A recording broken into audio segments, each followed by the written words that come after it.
السلام علیکم ورحمۃ اللہ وبرکاتہ۔ ناظرین، آپ دیکھ رہے ہیں ٹروتھ ہسٹری چینل اور سورڈ آف اللہ سیریز کی ایپیسوڈ 21۔ مالک بن عوف کی بیوی نے مالک کے ہاتھ سے تلوار لے لی اور پلنگ پر پھینک دی۔ ہوش میں عوف کے بیٹے بیوی نے اسے کہا، اپنی قسمت اس شخص کے ہاتھ میں نہ دے جو ایک لڑکی کے خنجر سے قتل ہو گیا ہے۔ اس نے غلام کو بلایا اور اسے کہا، یہ لڑکی ہماری مہمان ہے، اس کے غسل اور آرام کا انتظام کرو۔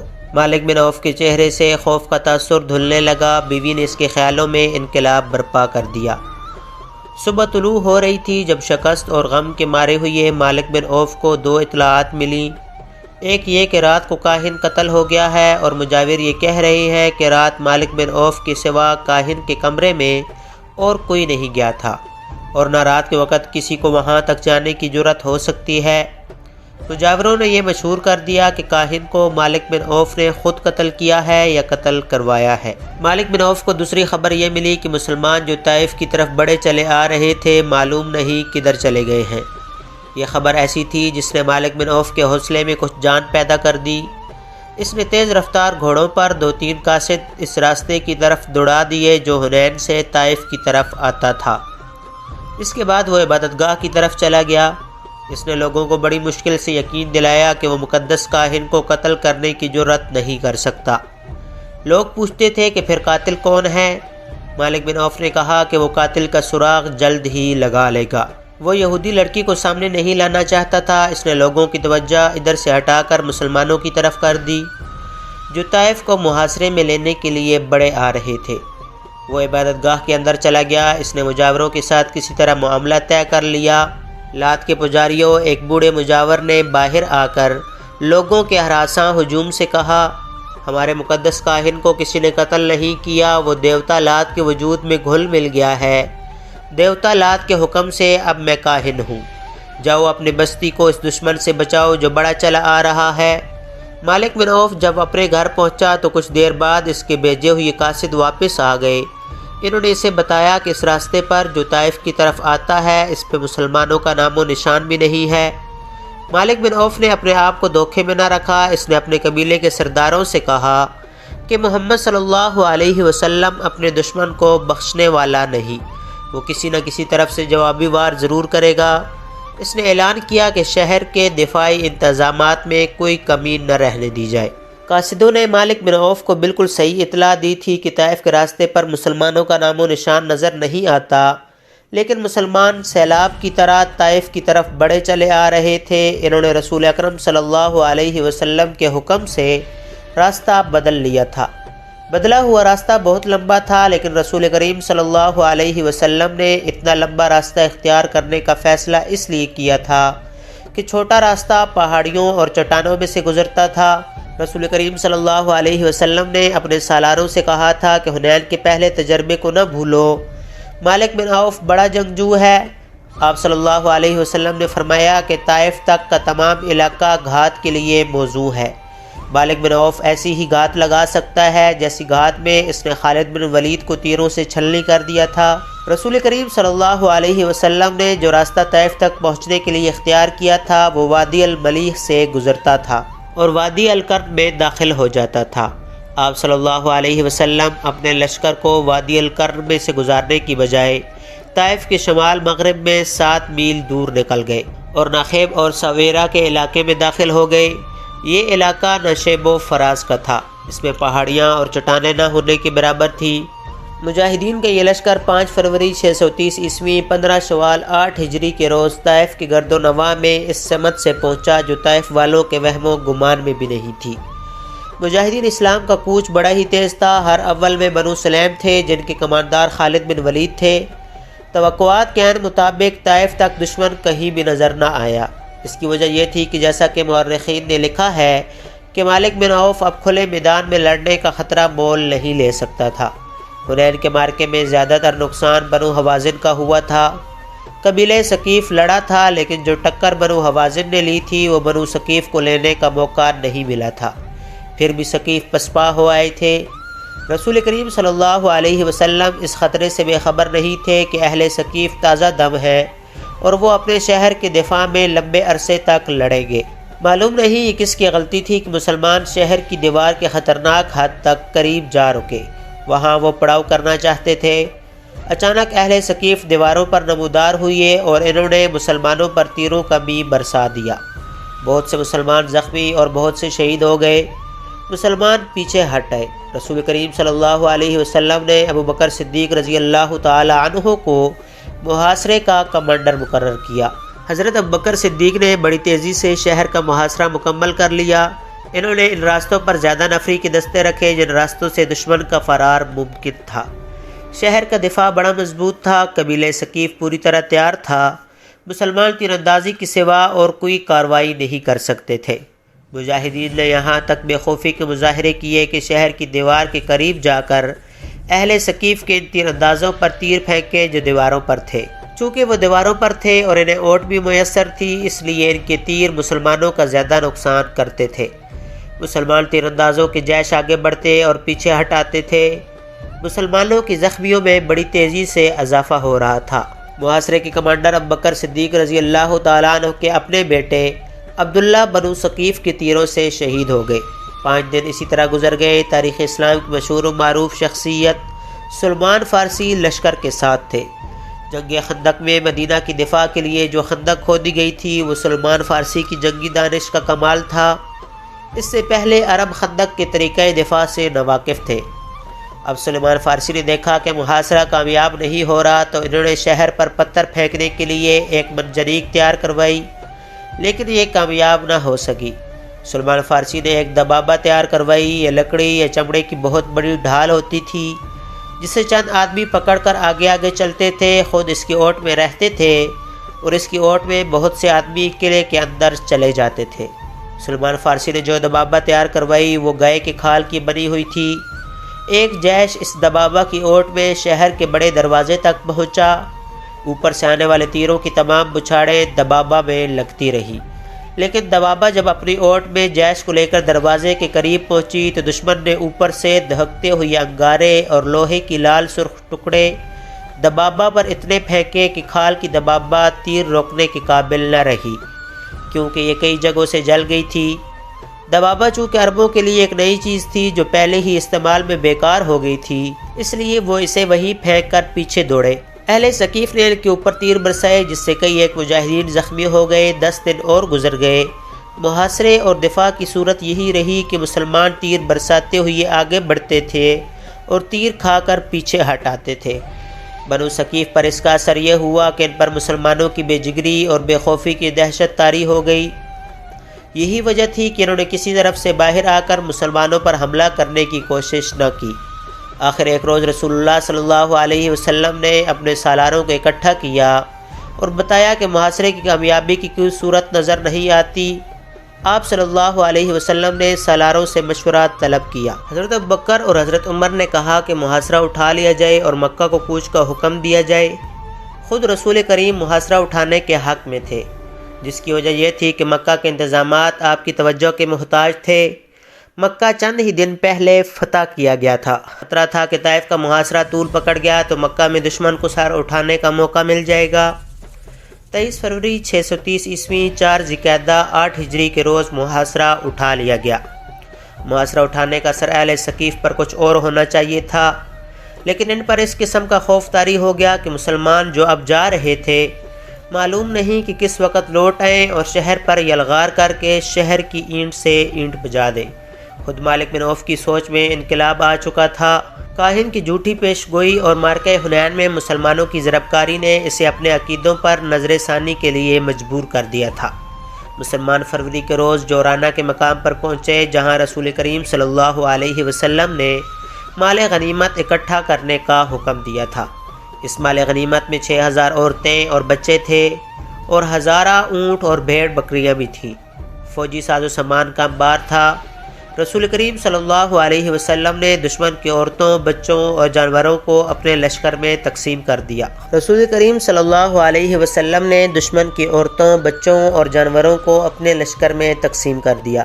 مجاہدین کا لشکر جورانہ سے ابھی چلا نہ تھا کہ قبیلہ حوازن کے چند ایک سردار رسول کریم صلی اللہ علیہ وسلم کے حضور پہنچے اور یہ اعلان کیا کہ حوازن کے تمام تر قبیلے نے اسلام قبول کر لیا ہے۔ اس کے ساتھ ہی ان سرداروں نے رسول کریم صلی اللہ علیہ وسلم سے درخواست کی کہ ان کا مال غنیمت انہیں واپس کر دیا جائے۔ رسول کریم صلی اللہ علیہ وسلم نے ان سے پوچھا کہ انہیں مال غنیمت میں سے کون سی چیز سب سے زیادہ عزیز ہے، اہل و عیال یا اموال؟ سرداروں نے کہا کہ ان کی عورتیں اور بچے انہیں واپس کر دیے جائیں اور باقی مال غنیمت مسلمان اپنے پاس رکھ لیں۔ رسول کریم صلی اللہ علیہ وسلم نے مجاہدین کے لشکر سے کہا کہ بنو حوازن کو ان کی عورتیں اور بچے واپس کر دیے جائیں۔ تمام لشکر نے عورتیں اور بچے واپس کر دیے۔ بنو حوازن کو توقع نہیں تھی کہ رسول کریم صلی اللہ علیہ وسلم اس قدر فیاضی کا مظاہرہ کریں گے یا مجاہدین کا لشکر اپنے حصے میں آیا ہوا مال غنیمت واپس کر دیں گے۔ مسلمانوں کی اس فیاضی کا اثر یہ ہوا کہ قبیلہ حوازن نے اسلام کو دل و جان سے قبول کر لیا۔ حوازن کے سردار اپنے اہل و عیال کو اپنے ساتھ لے کر چلے گئے۔ مسلمانوں کی فیاضی کے اثرات طائف تک پہنچ گئے۔ مسلمان ابھی جورانہ میں ہی تھے کہ ایک روز مالک بن عوف مسلمانوں کے خیمہ گاہ میں آیا اور رسول کریم صلی اللہ علیہ وسلم کے حضور پہنچ کر اسلام قبول کر لیا۔ دیوتالات کی خدائی ہمیشہ کے لیے ختم ہو گئی۔ مسلمان ایک عظیم جنگی طاقت بن گئے تھے، لیکن اسلام کا فروغ اس جنگی طاقت کی وجہ سے نہ تھا، بلکہ اسلام میں ایسی کشش تھی کہ جو کوئی بھی اللہ کا یہ پیغام سنتا تھا وہ اسلام قبول کر لیتا تھا۔ مسلمانوں نے اپنے جاسوس دور دور تک پھیلا رکھے تھے۔ 630 عیسوی میں جاسوسوں نے مدینہ میں آ کر رسول کریم صلی اللہ علیہ وسلم کو اطلاع دی کہ رومی شام میں فوج کا بہت بڑا اجتماع کر رہے ہیں، جس سے ظاہر ہوتا ہے کہ وہ مسلمانوں سے ٹکر لینا چاہ رہے ہیں۔ اس کے بعد یہ اطلاع ملی کہ رومیوں نے اپنی فوج کے کچھ دستے اردن بھیج دیے تھے۔ اکتوبر 630 بڑا ہی گرم مہینہ تھا۔ جلسہ دینے والی لو ہر وقت چلتی رہتی تھی اور دن کے وقت دھوپ میں ذرا سی دیر ٹھہرنا بھی محال تھا۔ اس موسم میں رسول کریم صلی اللہ علیہ وسلم نے حکم دیا کہ اس سے پہلے کہ رومی ہم پر یلغار کریں، ہم ان کے کوچ سے پہلے ہی ان کا راستہ روک لیں۔ رسول کریم صلی اللہ علیہ وسلم کے اس حکم پر مدینہ کے اسلام دشمن عناصر حرکت میں آ گئے۔ ان میں وہ مسلمان بھی شامل تھے جنہوں نے اسلام تو قبول کر لیا تھا، لیکن اندر سے وہ کافر تھے۔ ان منافقین نے درپردہ ان مسلمانوں کو جو جنگ کی تیاریوں میں مصروف ہو گئے تھے ورغلانا اور ڈرانا شروع کر دیا کہ اس موسم میں انہوں نے کوچ کیا تو گرمی کی شدت اور پانی کی قلت سے وہ راستے میں ہی مر جائیں گے۔ ان مخالفانہ سرگرمیوں میں یہودی پیش تھے۔ اس کے باوجود مسلمانوں کی اکثریت نے رسول اکرم صلی اللہ علیہ وسلم کے حکم پر لبیک کہی۔ رسول خدا صلی اللہ علیہ وسلم نے تیاریوں میں زیادہ وقت ضائع نہ کیا۔ اکتوبر کے آخر میں جو فوج رسول خدا صلی اللہ علیہ وسلم کی قیادت میں کوچ کے لیے تیار ہوئی، اس کی تعداد 30,000 تھی، جس میں 10,000 سوار شامل تھے۔ مجاہدین کے اس لشکر میں مدینہ کے علاوہ مکہ کے اور ان قبائل کے افراد بھی شامل تھے جنہوں نے سچے دل سے اسلام قبول کیا تھا۔ مجاہدین کا مقابلہ اس زمانے کے مشہور جنگجو بازنطینی شہنشاہ ہرقل کے ساتھ تھا۔ مجاہدین اسلام کا یہ عظیم لشکر اکتوبر 630 عیسوی کے آخری ہفتے میں رسول کریم صلی اللہ علیہ وسلم کی قیادت میں شام کی طرف کوچ کر گیا۔ تمازت آفتاب کا یہ عالم جیسے زمین شعلے اگل رہی ہو، ریت اتنی گرم کہ گھوڑے اور اونٹوں کے پاؤں جلتے تھے۔ اس سال قحط کی کیفیت بھی پیدا ہو گئی تھی، اس لیے مجاہدین کے پاس خوراک کی کمی تھی۔ مجاہدین اس جلسہ دینے والی گرمی میں پانی نہیں پیتی تھے کہ معلوم نہیں آگے کتنی دور جا کر پانی ملے۔ تھوڑی ہی دور جا کر مجاہدین کے ہونٹ خشک ہو گئے اور ان کے حلق میں کانٹے چبھنے لگے، لیکن ان کی زبان پر اللہ کا نام تھا اور وہ ایسے عزم سے سرشار تھے جس کا اجر خدا کے سوا اور کوئی نہیں دے سکتا تھا۔ ایک لگن تھی، ایک جذبہ تھا کہ مجاہدین زمین و آسمان کے اگلے ہوئے شعلوں کا منہ چڑھاتے چلے جا رہے تھے۔ تقریباً 14 روز بعد یہ لشکر شام کی سرحد کے ساتھ تبوک کے مقام پر پہنچ گیا۔ مورخین لکھتے ہیں کہ اچھے اور خوشگوار موسم میں مدینہ سے تبوک کا سفر 14 دنوں کا تھا، جسے اس وقت کے مسافروں کی زبان میں 14 منزل کہا جاتا تھا۔ بعض مورخین نے 14 منزل کو 14 دن کہا ہے۔ تبوک میں ایک جاسوس نے اطلاع دی کہ رومیوں کے جو دستے اردن میں آئے تھے وہ اس وقت دمشق میں ہیں۔ رسول کریم صلی اللہ علیہ وسلم نے لشکر کو تبوک میں خیمہ زن ہونے کا حکم دیا اور تمام سالاروں کو صلاح و مشورے کے لیے طلب کیا۔ سب کو یہی توقع تھی کہ تبوک سے کوچ کا حکم ملے گا اور دمشق میں یا دمشق سے کچھ دور رومیوں کے ساتھ فیصلہ کن مارکا ہوگا۔ رسول کریم صلی اللہ علیہ وسلم نے اپنے اصول کے مطابق سب سے مشورے طلب کیے۔ ہر سالار نے یہ ذہن میں رکھ کے کہ رومیوں سے جنگ ہوگی مشورے دیے، لیکن رسول کریم صلی اللہ علیہ وسلم نے یہ کہہ کر سب کو حیرت میں ڈال دیا کہ تبوک سے آگے کوچ نہیں ہوگا۔ مورخین لکھتے ہیں کہ رسول خدا صلی اللہ علیہ وسلم کے اس فیصلے میں کہ آگے نہیں بڑھا جائے گا بہت بڑی جنگی دانش تھی۔ آپ صلی اللہ علیہ وسلم نے مدینہ میں کہہ دیا تھا کہ رومیوں کا راستہ روکا جائے گا۔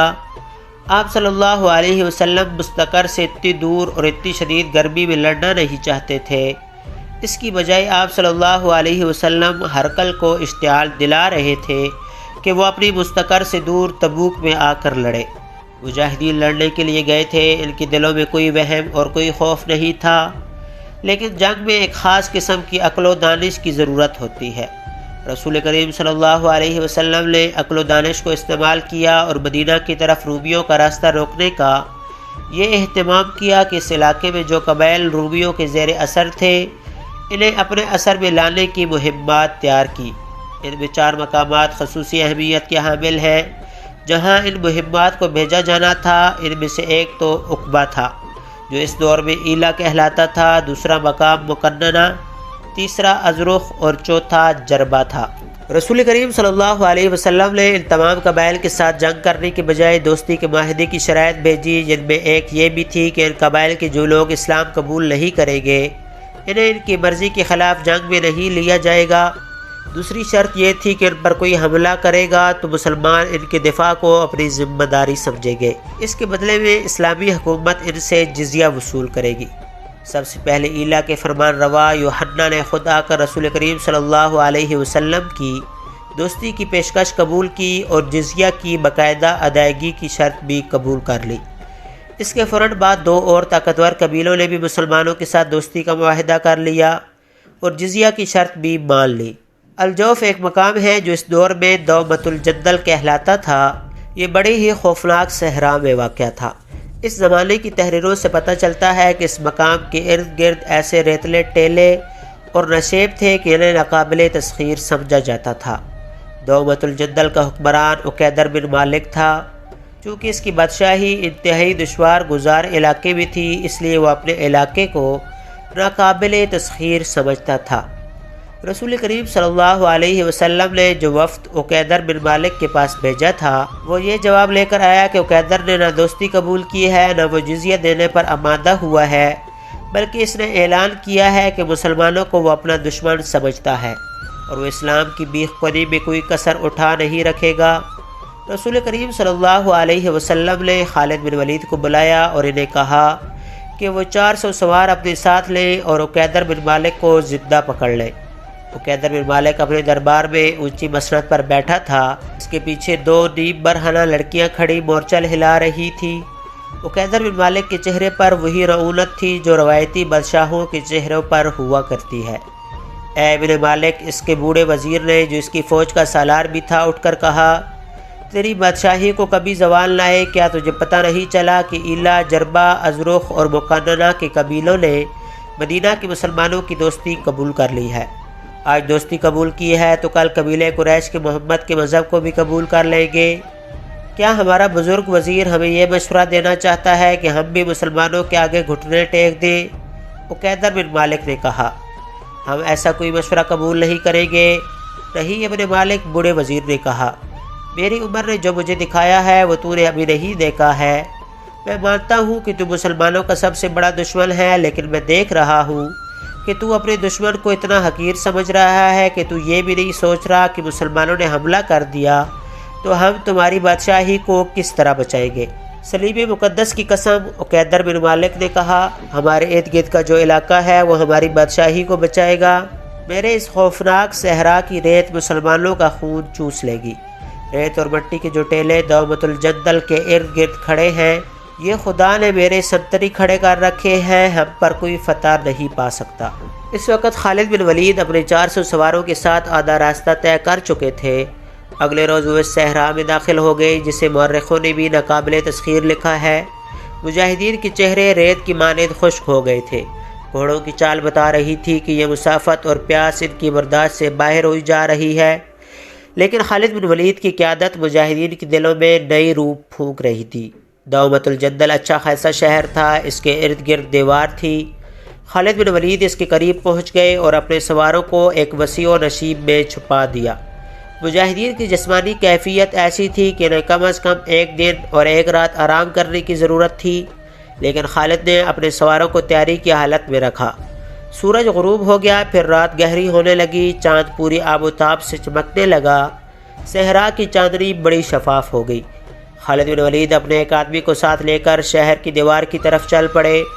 وہ جائزہ لینا چاہتے تھے کہ شہر کا محاصرہ کیا جائے، جس کے لیے 400 سوار کافی نہیں تھے۔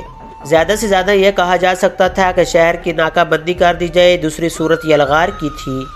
خالد دیوار کے دروازے سے خاصا پیچھے ایک اوٹ میں بیٹھ گئے۔ چاندنی اتنی صاف تھی کہ دیوار کے اوپر سے خالد نظر آ سکتے تھے۔ شہر کا بڑا دروازہ کھلا۔ خالد سمجھے کہ عقیدر فوج لے کر باہر آ رہا ہے اور وہ ان پر حملہ کرے گا، لیکن عقیدر کے پیچھے پیچھے چند سوار باہر نکلے اور دروازہ بند ہو گیا۔ خالد کو یاد آیا کہ تبوک سے روانگی کے وقت رسول کریم صلی اللہ علیہ وسلم نے کہا تھا، عقیدر تمہیں شاید شکار کھیلتا ہوا ملے گا۔ عقیدر بن مالک کے متعلق مشہور تھا کہ وہ جیسے شکار کھیلنے کے لیے ہی پیدا ہوا تھا۔ صحرا میں شکار رات کو ملتا تھا، کیونکہ دن کے وقت جانور دبکے چھپے رہتے تھے۔ پورے چاند کی رات بڑے شکار کے لیے موزوں سمجھی جاتی تھی۔ یہ رسول کرم صلی اللہ علیہ وسلم کی انٹیلیجنس کا کمال تھا کہ آپ صلی اللہ علیہ وسلم نے دشمن کی عادات کو اور خصلتوں کا بھی پتہ چلا لیا تھا، اور آپ صلی اللہ علیہ وسلم نے خالد کو عقیدر کے متعلق پوری معلومات دے دی تھی۔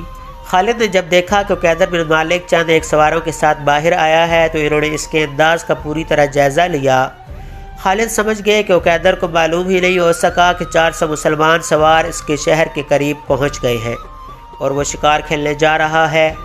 خالد اپنے آدمی کے ساتھ رینگتے سرکتے پیچھے آئے۔ جب عقیدر اپنے سواروں کے ساتھ نظروں سے اوجھل ہو گیا تو خالد دوڑ کر اپنے سواروں تک پہنچ گئے۔ انہیں نے کچھ سوار منتخب کیے۔ اپنے تمام سواروں کو انہوں نے تیاری کی حالت میں رکھا ہوا تھا۔ وہ سواروں کے ایک جیش کو اپنی قیادت میں اس طرف لے گئے جدھر عقیدر گیا تھا۔ خالد نے یہ خیال رکھا کہ عقیدر شہر سے اتنا آگے چلا جائے کہ جب اس پر حملہ ہو تو شہر تک اس کی آواز بھی نہ پہنچ سکے۔ رات کے سناٹے میں اتنی زیادہ گھوڑوں کی آواز کو دبایا نہیں جا سکتا تھا۔ عقیدر اور اس کے ساتھیوں کو پتہ چل گیا تھا کہ ان کے پیچھے گھڑ سوار آ رہے ہیں۔ عقیدر کا بھائی حسان بھی اس کے ساتھ تھا۔ اس نے کہا کہ وہ جا کے دیکھتا ہے کہ یہ کون ہے۔ اس نے اپنا گھوڑا پیچھے کو موڑا ہی تھا کہ خالد نے اپنے سواروں کو ہلہ بولنے کا حکم دے دیا۔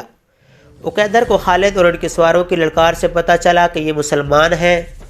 حسان نے برچی سے بھی مقابلہ کرنے کی کوشش کی، لیکن مارا گیا۔ عقیدر اپنے سواروں سے ذرا الگ تھا۔ خالد نے اپنے گھوڑے کو اینٹ لگائی اور رخ عقیدر کی طرف کر لیا۔ عقیدر ایسا بکھلایا کہ خالد پر وار کرنے کی بجائے اس نے راستے سے ہٹنے کی کوشش کی۔ خالد نے اس پر کسی ہتھیار سے وار نہ کیا، نہ گھوڑے کی رفتار کم کی۔ انہوں نے گھوڑا عقیدر کے گھوڑے کے قریب سے گزارا اور بازو عقیدر کے کمر میں ڈال کر اسے اس کے گھوڑے سے اٹھا کر اپنے ساتھ ہی لے گئے۔ عقیدر بن مالک کے شکاری ساتھیوں اور محافظوں نے دیکھا کہ ان کا فرمان روا پکڑا گیا اور اس کا بھائی مارا گیا ہے، تو انہوں نے خالد کے سواروں کا مقابلہ کرنے کے بجائے بھاگ نکلنے کا راستہ دیکھا۔ وہ زمین ایسی تھی کہ چھپ کر نکل جانے کے لیے نشیب، کھڈر اور ٹیلے بہت تھے۔ ان میں سے کچھ زخمی ہوئے لیکن نکل گئے۔ شہر میں داخل ہو کر انہوں نے دروازہ بند کر لیا۔ خالد بن ولید نے عقیدر کو پکڑے رکھا اور کچھ دور جا کر گھوڑا روکا۔ عقیدر سے کہا کہ اس کے بھاگ نکلنے کی کوئی صورت نہیں۔ انہوں نے اسے گھوڑے سے اتارا اور خود بھی اترے۔ کیا تم اپنے آپ کو ناقابل تسخیر سمجھتے تھے؟ خالد نے پوچھا۔ ہاں، میں اپنے آپ کو ناقابل تسخیر سمجھتا تھا، عقیدر بن مالک نے کہا، لیکن تو نے مجھے اپنا نام نہیں بتایا۔ خالد بن ولید۔ ہاں، عقیدر نے کہا، میں نے یہ نام سنا ہے، یہاں تک خالد ہی پہنچ سکتا تھا۔ نہیں عقیدر، خالد نے کہا، یہاں تک ہر وہ انسان پہنچ سکتا ہے جس کے دل میں اللہ کا نام ہے اور محمد کو اللہ کا رسول مانتا ہے۔ میرے ساتھ کیا سلوک ہوگا؟ عقیدر نے پوچھا۔ تیرے ساتھ وہ سلوک نہیں ہوگا جو تو نے ہمارے رسول صلی اللہ علیہ وسلم کے ایلچی کے ساتھ کیا تھا، خالد نے کہا۔ ہم سے اچھے سلوک کی توقع رکھ ابن مالک، اگر ہم رومی ہوتے اور ہرکل کے بھیجے ہوئے ہوتے تو ہم کہتے کہ اپنا خزانہ اور اپنے شہر کی بہت سی خوبصورت لڑکیاں اور شراب کے مٹکے ہمارے حوالے کر دے۔ پہلے ہم عیش و عشرت کرتے، پھر ہرکل کے حکم کی تعمیل کرتے ہاں، عقیدر نے کہا، رومی ہوتے تو ایسا ہی کرتے اور وہ ایسا کر رہے ہیں۔ وہ کون سا تحفہ ہے جو میں ہرقل کو نہیں بیچتا؟ ولید کے بیٹے، مجھ پر لازم ہے کہ رومیوں کو خوش رکھوں۔ کہاں ہے رومی؟ خالد نے کہا، کیا تو انہیں مدد کے لیے بلا سکتا ہے؟ ہم تیری مدد کو آئیں گے، میں تجھے قیدی بنا کر نہیں، معزز مہمان بنا کر اللہ کے رسول کے پاس لے جا رہا ہوں۔ تجھ پر کوئی ظلم نہیں ہوگا، جبر نہیں ہوگا۔ ہم دشمنی کا نہیں، دوستی کا پیغام لے کر آئے ہیں۔ ہمارے رسول صلی اللہ علیہ وسلم کے سامنے جا کر تجھے تأسف ہوگا کہ جس کا تو دشمن رہا ہے وہ تو دوستی کے قابل ہے۔ عقیدر بن مالک کی جیسے زبان گنگ ہو گئی، اس نے کچھ بھی نہ کہا۔ اس کا گھوڑا وہی کہیں آوارہ پھر رہا تھا۔ خالد نے اپنے سواروں سے کہا کہ عقیدر کے گھوڑے پکڑ لیں۔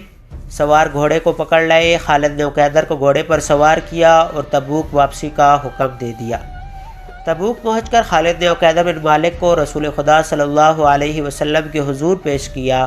آپ صلی اللہ علیہ وسلم نے اس کے آگے اپنی شرطیں رکھی، لیکن ایسی شرط کا اشارہ تک نہ کیا کہ وہ اسلام قبول کر لے۔ اس کے ساتھ مہمانوں جیسا سلوک کیا گیا، اس پر کوئی خوف طاری نہ کیا گیا۔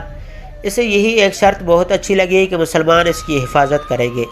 اس نے جزیہ دینے کی شرط مان لی اور دوستی کا معاہدہ کر لیا۔ بے شک صرف مسلمان ہیں جو میری مدد کو پہنچ سکتے ہیں، معاہدہ کر کے اس نے کہا تھا۔ جب عقیدر بن مالک نے بھی دوستی کا معاہدہ کر کے مسلمانوں کو جزیہ دینا قبول کر لیا تو کئی اور چھوٹے چھوٹے قبیلوں کے سردار تبوک میں رسول کریم صلی اللہ علیہ وسلم کے پاس آ گئے اور اطاعت قبول کر لی۔ اس طرح دور دور تک کے علاقے مسلمانوں کے زیر اثر آ گئے اور تمام قبائلی مسلمانوں کے اتحادی بن گئے۔ ان میں متعدد قبائل نے اسلام قبول کر لیا۔ اب رومیوں سے جنگ کی ضرورت نہیں رہی تھی۔ ان کے پیش قدمی کا راستہ رک گیا تھا، بلکہ ہرقل کے لیے خطرہ پیدا ہو گیا تھا کہ وہ مسلمانوں سے ٹکر لینے کو آگے بڑھا تو راستے کے تمام قبائل اسے اپنے علاقے میں ہی ختم کر دیں گے۔ رسول اکرم صلی اللہ علیہ وسلم نے مجاہدین کے لشکر کو مدینہ کو واپسی کا حکم دے دیا۔ یہ لشکر دسمبر 630 عیسوی میں مدینہ پہنچ گیا۔ اسلام عقیدے کے لحاظ سے اور عسکری لحاظ سے بھی ایک ایسی طاقت بن چکا تھا کہ رسول کریم صلی اللہ علیہ وسلم کے بھیجے ہوئی ایلچی کہیں بھی چلے جاتے، انہیں شاہی مہمان سمجھا جاتا اور ان کا پیغام احترام سے سنا جاتا۔ رسول کریم صلی اللہ علیہ وسلم نے دور دراز کے قبیلوں اور چھوٹی بڑی حکومتوں کو قبول اسلام کے دعوت نامے بھیجنے شروع کر دیے۔ ان میں بعض سردار سرکش، خودسر اور کم فہم تھے۔ ان کی طرف رسول کریم صلی اللہ علیہ وسلم کا پیغام اس قسم کا ہوتا تھا کہ قبول اسلام کی بجائے اگر وہ اپنی جنگی طاقت آزمانا چاہتے ہیں تو آزما لیں اور یہ سوچ لیں کہ شکست کی صورت میں انہیں مسلمانوں کا مکمل طور پر مطیع ہونا پڑے گا اور ان کی کوئی شرط قبول نہیں کی جائے گی۔ ناظرین، آج کے ایپیسوڈ میں اتنا ہی۔ امید ہے آج کی ایپیسوڈ آپ کو انفارمیٹیو لگی ہوگی۔ اگر ویڈیو پسند آئی ہو تو لائک شیئر کریں اور کمنٹ باکس میں اپنی رائے ضرور دیں۔ ملتے ہیں اگلی ایپیسوڈ میں۔ اللہ حافظ۔